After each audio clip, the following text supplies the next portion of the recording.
Hello বন্ধুরা, আজ আমি চিংড়ি মাছ দিয়ে কচু শাক করবো। দেখো, কচু শাক ধুয়ে রেখে দিয়েছি। চিংড়ি মাছ নুন হলুদে মাখিয়ে রেখেছি। একটা বড় পেঁয়াজ কুচিয়ে নিয়েছি, কটা রসুন থেতো করে নিয়েছি, কাঁচা লঙ্কা আর লাগবে পাঁচফোড়ন। আমি এটা করব সম্পূর্ণ সর্ষের তেলে। সর্ষের তেল গরম করতে বসিয়ে দিয়েছি।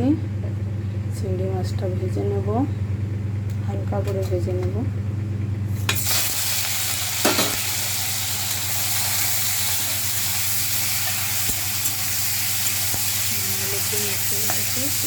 হালকা করে ভেজে নেব।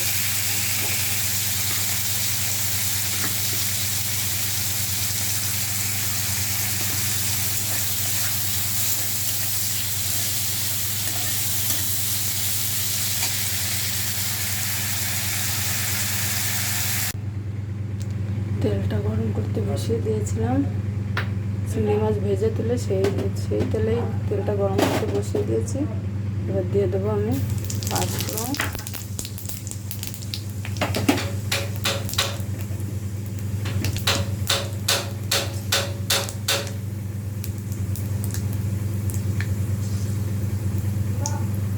দেবো ছোটো করা রসুনগুলো,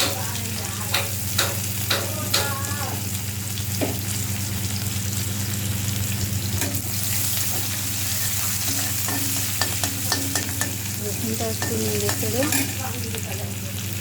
কাঁচা লঙ্কা, তারপরে পেঁয়াজটা দিয়ে দেবো। এটা একটু সিম্পল চিংড়ি মাছ দিয়ে কচু শাকের গন্ধ। তোমরা আরও অন্যভাবে হয়তো করো, আমি কিন্তু এইভাবে করি। কোনো গুঁড়ো মশলা ব্যবহার করি না, এতে গুঁড়ো মশলা ব্যবহার করি না। সামান্য পেঁয়াজ রসুন আর কাঁচা লঙ্কা দিয়ে এইভাবে করে দেখো, দেখতে ভালো লাগে।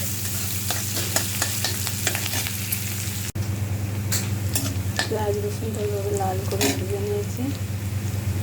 এরপরে দিয়ে দেবো কুচি রাখা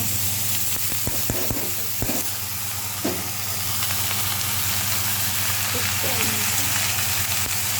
কম কচু শাক এখানে পাওয়া যায় না। কচু শাক পেয়েছিলাম অল্প কথা একদিন।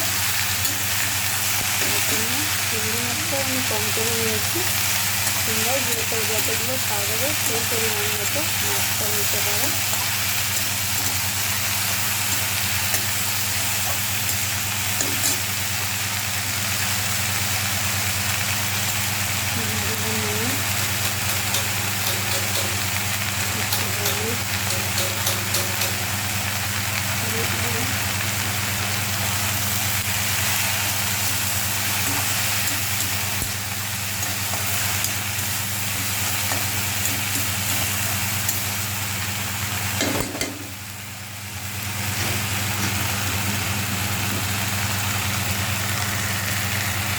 এইভাবে রেখে দেবো, একটু ঢাকা লাগিয়ে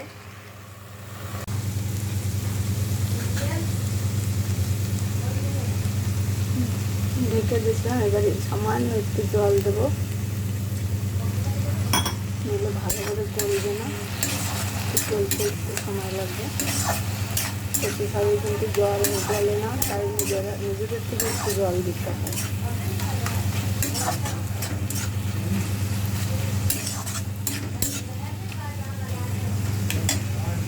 চিংড়ি মাছটা ভেজে রেখেছিলাম,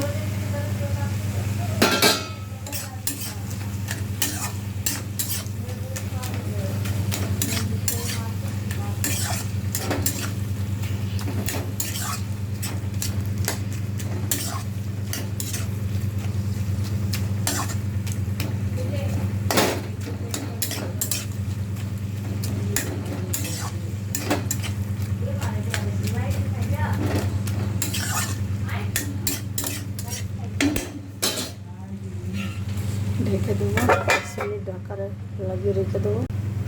5 মিনিট ঢাকা দিয়ে রেখেছিলাম।